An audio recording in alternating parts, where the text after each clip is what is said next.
ఈ వీడియోను మీకు సమర్పిస్తున్న వారు శుభమస్తు షాపింగ్ మాల్.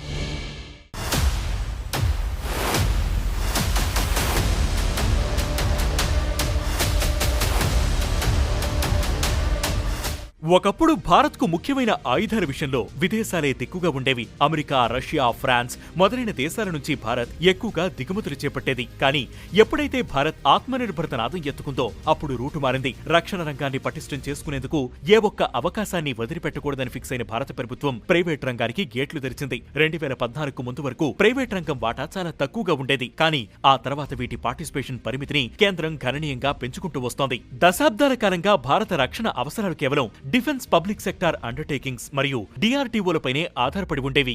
దిగుమతులపై ఆధారపడడం, ఆయుధాల తయారీలో విపరీతమైన ఆలస్యం, ఖర్చు పెరగడం వంటివి అప్పట్లో ప్రధాన సవాలుగా ఉండేవి. అత్యాధునిక సాంకేతికతను సొంతంగా అభివృద్ధి చేయడంలో మనం వెనకబడి ఉండేవాళ్లం. ఈ లోపాలను అధిగమించడానికే ప్రభుత్వం ప్రైవేటీకరణను ప్రోత్సహించాలని నిర్ణయించింది. భారత ప్రభుత్వం గత 5 ఏళ్లలో చేపట్టిన సంస్కరణలు రక్షణ రంగాన్ని సమూలంగా మార్చేశాయి. అందులో ప్రధానమైనది ఆర్డినెన్స్ ఫ్యాక్టరీ బోర్డ్ కార్పొరేటైజేషన్. 2021లో ఈ OFBని డిజాల్వ్ చేసి దానికి సంబంధించిన 41 ఆర్డినెన్స్ ఫ్యాక్టరీలను 7 కొత్త ప్రభుత్వ రంగ సంస్థలుగా మార్చడం ద్వారా వీటిలో జవాబుదారీతనం, సామర్థ్యం పెరిగాయి. Munitions India limited, armoured vehicles Nigam limited మొదలైనవి ఈ జాబితాలో ఉన్నాయి. రక్షణ రంగంలో విదేశీ ప్రత్యక్ష పెట్టుబడుల పరిమితిని పెంచడం కూడా ఓ పెద్ద టర్నింగ్ పాయింట్ అని చెప్పుకోవాలి. ఒకప్పుడు కేవలం 26%గానే ఉన్న FDI పరిమితిని ఆటోమేటిక్ రూట్ కింద 2015-2016 మధ్య 49%కి పెంచగా 2020లో దీనిని 74%కి భారత ప్రభుత్వం పెంచింది. దీంతో గ్లోబల్ కంపెనీల పార్టిసిపేషన్ పెరిగింది. అలా అని విదేశీ పెట్టుబడులు, సాంకేతికతపైనే భారత్ ఆధారపడలేదు. ఆత్మనిర్భరత లక్ష్యాన్ని చేరుకునేందుకు పాజిటివ్ ఇండిజినైజేషన్ లిస్ట్స్ కాన్సెప్ట్ చేసింది. ఇందులో భాగంగా సుమారు 500 పైగా రక్షణ పరికరాలను విదేశాల నుంచి దిగుమతి చేసుకోకూడదని ప్రభుత్వం నిషేధించింది.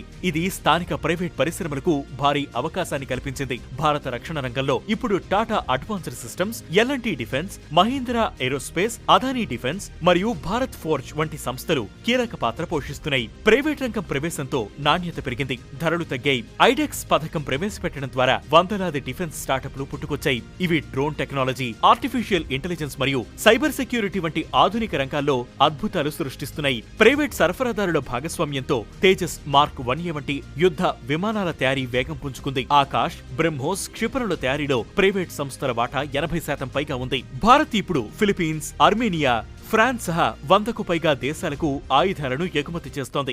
2024-25 ఆర్థిక సంవత్సరంలో రక్షణ ఎగుమతులు రికార్డు స్థాయిలో 21,000 కోట్లు దాటడం ఒక చారిత్రక ఘట్టం. 2013-14 నుంచి 2024-25 మధ్య భారత్ డిఫెన్స్ ఎక్స్పోర్ట్స్ 34 రెట్లు పెరిగాయి. 2014-15 నుంచి 2024-25 మధ్య డిఫెన్స్ ప్రొడక్షన్ 223% పెరిగింది.